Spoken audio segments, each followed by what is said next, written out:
جی معزز سامعین، تو پروگرام کا سلسلہ جاری ہے اور ریڈیو پاک لنک کے پروگرام کے ساتھ ظفر شیخ کی خدمت میں حاضر، اور اس وقت ہماری خوش قسمتی کے پاکستان کی فضاؤں سے ایک ایسی شخصیت ہمارے پروگرام میں شامل ہو رہی ہیں جنہوں نے اپنے حوالے سے خصوصاً پولیس کے محکمے کے حوالے سے بہت نام کمایا اور پاکستان میں ایسے کام کیے جو کہ میں سمجھتا ہوں کہ پولیس کی فیلڈ میں ایک یادگار کے طور پر جانے جائیں گے انشاءاللہ تعالی، کیونکہ انہوں نے بہت سارا اپنے ٹینور کے دوران اچھے کام کیے، آؤٹ اسٹینڈنگ کام کیے پولیس کے حوالے سے۔ میری مراد جناب الطاف قمر صاحب جو کہ AIG پولیس اس وقت، اور انہوں نے اپنا کام بڑے ہی ڈیووشن طریقے سے کیا اور آج وہ پولیس کے محکمے میں بڑی قدر و قیمت کے سے جانے پہچانے جاتے ہیں۔ تو اس وقت ہمارے ساتھ ہمارے پروگرام میں شامل ہیں، تو ان سے جاننے کی کوشش کرتے ہیں کہ انہوں نے یہ سارا سفر، ان کا اس سارے سفر میں کیسا تجربہ رہا اور کیا کچھ انہوں نے کیا، اور یہ سب کچھ ان سے جاننے کی کوشش کرتے ہیں۔ السلام علیکم جناب الطاف قمر صاحب۔ وعلیکم السلام صاحب، جی آپ نے مجھے یاد کیا اور میں تھوڑا سا پوچھ رہا ہوں، آئی جی ریٹائرڈ ہوں۔ جی سب سے پہلے تو یہ ضمن جو ایک سوال ہوتا ہے کہ اپنے پروگرام میں کسی بھی مہمان سے کہ ایک تو سب سے پہلے آپ سے یہ جاننے کی کوشش کرتے ہیں کہ اس محکمے کا ہی انتخاب آپ نے کیوں کیا، جب آپ ظاہر ہے آپ باشعور ہوئے اور تعلیم اپنی مکمل کرنے کے بعد اسی شعبے کا انتخاب آپ نے کیوں کیا؟ سر اس محکمے کا شعبے کا ایسا نہیں ہوتا، پاکستان میں امتحان ہوتا ہے ہر سال سیکٹر آف پاکستان کا، پاکستان کی وفاقی اعلیٰ محکمے ہیں، اعلیٰ سطح کی نوکریاں ہیں، وہ اس محکمے اس سے امتحان کے ذریعے ملتی ہیں۔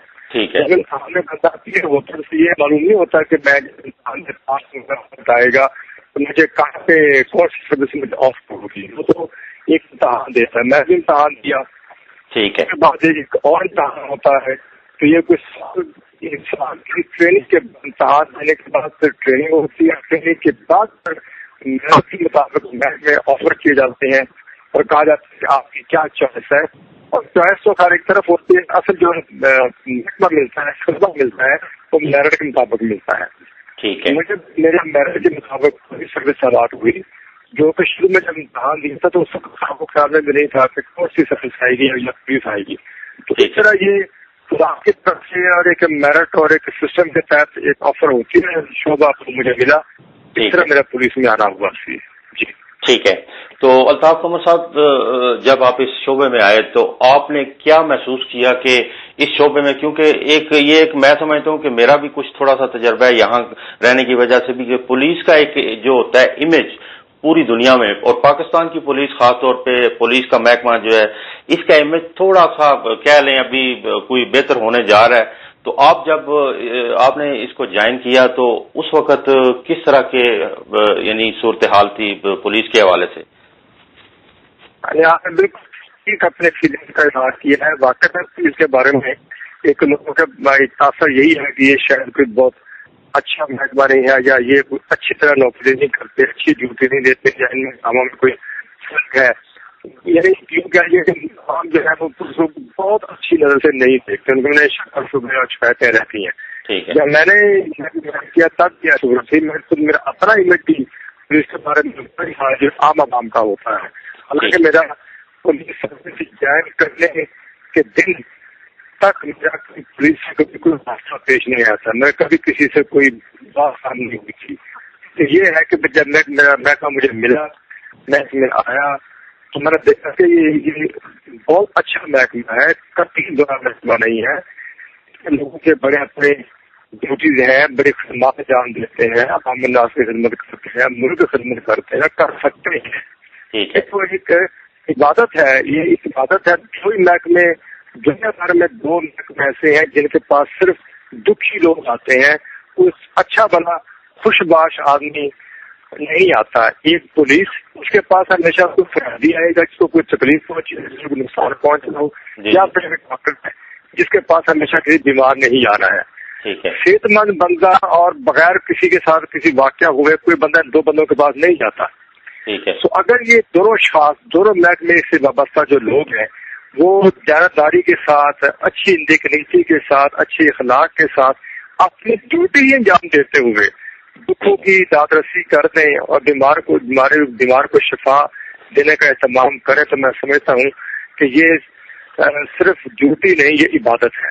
تو میں نے پہلے دن سے یہ سمجھا کہ اس محکمے میں اگر میں آیا ہوں تو عبادت کے طور پہ کرنا ہے۔ خدا نے اگر میرا رزق اس محکمے میں لکھا ہے تو میں اس کو پوری طرح حلال کروں گا۔ خدا کے حضور جب میں جاؤں گا تو میں سرخرو جاؤں۔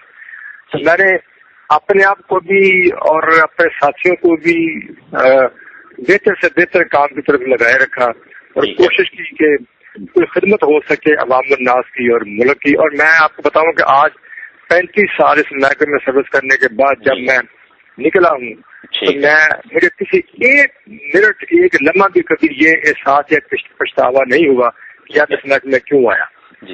میں آج بھی سمجھتا ہوں شیخ صاحب کہ اگر پاکستان میں کوئی نوکری کرنے کی جگہ ہے یا پاکستان میں کسی کو کوئی خدمت کرنی ہے اور دنیا بھی کمانی ہے اور آخرت بھی کمانی ہے تو پولیس سے اچھا کوئی محکمہ نہیں ہے۔ جی اچھا، تو سر آپ کا یہ سنا جاتا ہے اور یہ محسوس یہ دیکھا بھی گیا ہے اور کہ پولیس کے ایک محکمہ جو ٹریفک ہوتا ہے اس میں آپ نے بہت سارے آؤٹ اسٹینڈنگ قسم کے ایسے کام کیے ہیں جو کہ میں سمجھتا ہوں کہ پولیس پاکستان کی پولیس اور خصوصاً ٹریفک کے حوالے سے بڑے قابل قدر ہیں اور قابل تحسین ہے۔ تو اس بارے میں تھوڑا سا بتائیں آپ کے اس حوالے سے، کیونکہ آپ بہت زیادہ جو ہے نا نامور ہیں پاکستان میں، پاکستان کی پولیس میں ٹریفک کے حوالے سے۔ جی بس وہ اتفاق ایسا ہے کہ شروع میں میری پہلی پوسٹنگ تھی وہ بطور ASP ٹریفک پنڈی ہوئی تھی۔ اچھا، تو چونکہ پہلی پوسٹنگ تھی بہت دل لگا کے کام کیا اور نئے کام کرنے کی کوشش کی، لوگوں میں ٹریفک کا شعور بیدار کرنے کے لیے خاص طور پہ میں نے ایجوکیشن کے اوپر بہت زور دیا، شعور بیداری کے اوپر زیادہ زور دیا بجائے اس کے چلان کیے جائیں۔ وہ میری پہلی پوسٹنگ تھی، الحمدللہ وہ بڑی ویسے کامیاب رہا، لوگوں کو ایجوکیٹ بھی کیا اور انفورسمنٹ بھی کی اور ایک بہت اچھا نام کمایا میں نے بطور ASP ٹریفک پنڈی۔ وہ میری ایک وجہ شروع میں پہلی پوسٹنگ سے میری ایک شہرت بنی، لوگوں کو میرا تعارف ہی اس طرح سے ہوا کہ جی یہ بندہ اس طرح کا ہے۔ اس کے بعد مجھے دوسرے جو فیلڈ ہیں اس میں میں جاتا رہا، لیکن پھر میں SP ٹریفک پنڈی لگا، پھر میں SP ٹریفک لاہور لگا، پھر میں SP ٹریفک کراچی لگا، پھر میں 2 دفعہ 3 سال کے لیے DAG ٹریفک لگا۔ تو اس طرح میرا ٹریفک میں بار بار میری پوسٹنگ ہوئی اور پھر میرا بھی اس میں بڑی دلچسپی پیدا ہو گئی۔ الحمدللہ میں نے وہاں پہ بڑے کام کیے۔ مثال کے طور پہ جو میں نے پاکستان میں سب سے پہلے چلان سسٹم کو ختم کر کے ٹریفک ٹکٹنگ سسٹم، یعنی چلان کی پرچی کٹا کے عدالتوں میں جا کے بھگتنا، بندے نے عدالت کبھی دیکھی نہیں ہوتی، اس کو چلان جب اس کا ہوتا ہے ٹریفک کا تو فرسٹ ٹائم عدالت جانا پڑتا ہے، پتہ بھی ہوتا ہے کہ عدالت میں ہوتی کیسی عدالت۔ تو ہم نے اس کو پھر اگلے بار کے تاریخ پہ جانا، وہ تاریخ 1900 پھر پتہ نہیں پوری کب تاریخ پڑے گی۔ تو میں نے یہ چلان سسٹم کو ہٹا کے یہ جو آج کل ساری دنیا میں رائج ہے ٹکٹ سسٹم کیا کہ جی آپ کو ٹکٹ دی جائے گی اور آپ جا کے بینک میں جا کے پیسے جمع کروائیں۔ یہ سسٹم میں یہ بھی معلوم نہیں ہوتا تھا کہ آپ کو کیا فائن ہے، وہ اسٹیٹ کی مرضی ہوتی تھی، چاہے آپ کو 5 روپے کر دے چاہے 500 روپے کر دے۔ ٹھیک ہے، آپ ڈرے اندر داخل ہوتے کہ پتہ نہیں مجھے کتنا فائن ہوگا، کیسا میرے ساتھ سلوک ہوگا۔ اب آپ کو ٹکٹ مل جاتی ہے شروع میں کہ آپ نے یہ جرم کیا ہے اور اس کا یہ فائن ہے 200 روپے 500 روپے 300 روپے۔ آپ کو پتہ ہے کہ جی میرے ساتھ نہ کوئی کم کر سکتا ہے فائن کو، نہ زیادہ کر سکتا ہے، آپ جا کے سب سے پہلے میں نے یہ جو پاکستان میں ٹکٹ سسٹم آپ سارے پاکستان میں رائج ہے اس کا بانی میں ہوں۔ اچھا، دوسرے نمبر پہ جی آپ فرمائیں۔ دوسرے نمبر پہ اس سے پہلے پاکستان میں جو ڈرائیونگ لائسنس ہے وہ ایک کاغذ کی چٹ کے اوپر دیے جاتے تھے جس کو وہ پھر اس کی جلد کروا کے رکھتے تھے، یا ایک چھوٹی سی کئی صفحوں کی کاپی ہوتی تھی ایک لال رنگ کی جو کبھی کسی کو ملتی تھی، وہ جس کو سنبھالنا اس کو پھر قائم رکھنا بڑا مشکل ہوتا تھا۔ میں نے آ کے first time computerise driving licence شروع کی لاہور سے، جس طرح آپ کے پاس ایک کریڈٹ کارڈ ہوتا ہے، ڈیبٹ کارڈ ہوتا ہے، ویزا کارڈ ہوتا ہے، اس طرح کا ایک کارڈ میں نے ڈرائیونگ لائسنس ایشو کیا، لاہور میں شروع کیا، وہ سارے پنجاب میں پھیلا اور پھر پنجاب کے بعد اب یہ پاکستان کے میں ٹکٹ سسٹم کے ساتھ ساتھ پاکستان میں کمپیوٹرائز